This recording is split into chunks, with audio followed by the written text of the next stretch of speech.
बच्चों, let's read this question. The question says, figure shows a Wood's machine in which two containers are connected by a cord of negligible mass passing over a frictionless pulley, also of negligible mass. At time t equal to 0, container 1 has mass 1.30 kg and container 2 has mass 2.80 kg, but container 1 is losing mass through a leak at the constant rate of 0.200 kg per second. At what rate is the acceleration magnitude of the containers changing at t equal to 0 and t equal to 3.00 second? When does the acceleration reach its maximum value? Concept लिख लेते हैं. की concept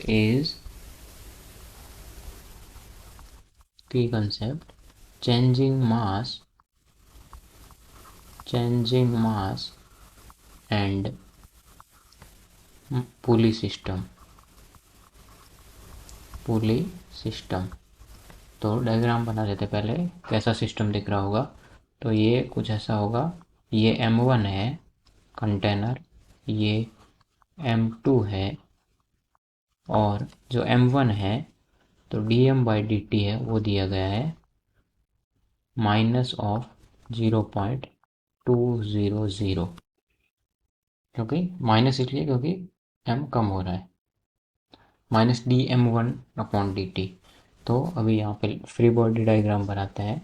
तो ये M1 है, फिर tension T है और M1g, और ये M2 है,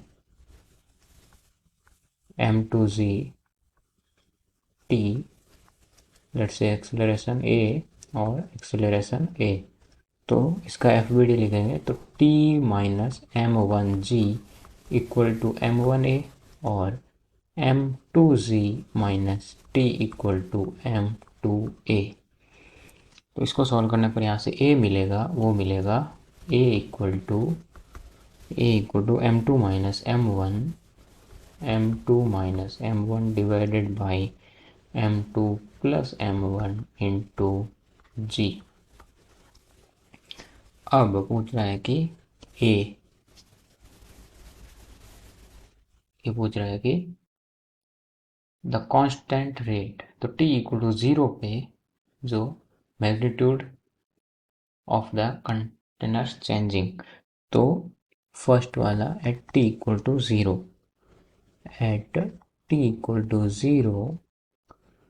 m1 इक्वल टू है 1.30 kg एंड dm1/dt है वो है 0.200 kg पर सेकेंड. तो यहाँ से dA/dt आएगा, वो आएगा dA/dt इक्वल टू हो जाएगा dA/dm1 इंटू dm1/dt. इसको ऐसे ले सकते हैं dA/dm1 इंटू dm1/dt. तो ये हो जाएगा 2 इंटू, इसको जब डिफ्रेंशिएट करेंगे तो minus 2m2g divided by m2 plus m1 whole square dm1/dt. तो वैल्यूज पुट करेंगे इसमें तो वो आएगी 2 into 2.80 9.8 divided by 2.80 plus 1.30 into 0. Minus का लिखेंगे 0.200 क्योंकि m1 रिड्यूस हो रहा है. तो यहाँ से dA/dt आएगा, उसकी वैल्यू आएगी dA/dt इक्वल टू 0.653 मीटर पर second square at t equal to 0.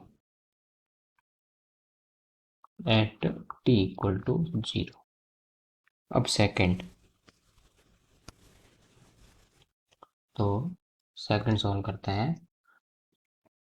Second होगा, उसमें कह रहा है t equal to 3 second, t equal to 3.00 second. तो D A by D T हमने कैलकुलेट कर लिया था। D A by D T equal to आ रहा था -2m2z divided by m2 plus m1 whole square into dm1 by D T. और जो वैल्यू है at t equal to 3 second, m1 की वैल्यू है वो है m1 minus m1 plus value minus में पुट कर देगा dm by D T into T. तो यहाँ से m1 आएगा एट t इक्वल टू 3, वो आएगा 0.700 kg। तो यहाँ से D A by D T लिखेंगे, वो आएगा 2 into 2.80 into 9.8 divided by 2.8 plus 0.7 into minus 0.200। तो यहाँ से D A by D T की वैल्यू आएगी D A by D T equal to होगा 0.896 मीटर पर सेकेंड क्यूब। ये मीटर पर सेकेंड क्यूब आएगा। यहाँ पे भी करेक्शन कर देते हैं। तो ये सेकंड पॉइंट पूछा गया था। अब थर्ड में पूछा गया है मैक्सिमम एक्सेलरेशन। मैक्सिमम एक्सेलरेशन कब होगा? व्हेन m1 इक्वल टू हो जाएगा 0, it's implies maximum acceleration, because दूसरा वाला g से एक्सेलरेशन करेगा। तो 0 ये हो जाएगा मैक्सिमम वैल्यू, तो D A by D T equal to 0 हो जाएगा। तो डी ए बाई, तो यहाँ से m1 इक्वल टू हो जाएगा m1 इक्वल टू 0। तो पहले थी value 1.30 minus 0.200 into T equal to 0। तो यहाँ से t की वैल्यू आएगी, हमसे टाइम पूछा गया व्हेन, तो t इक्वल टू होगा 6.50 सेकेंड। तो after 6.50 second, acceleration will reach at maximum value. So hope you understood it. Best of luck.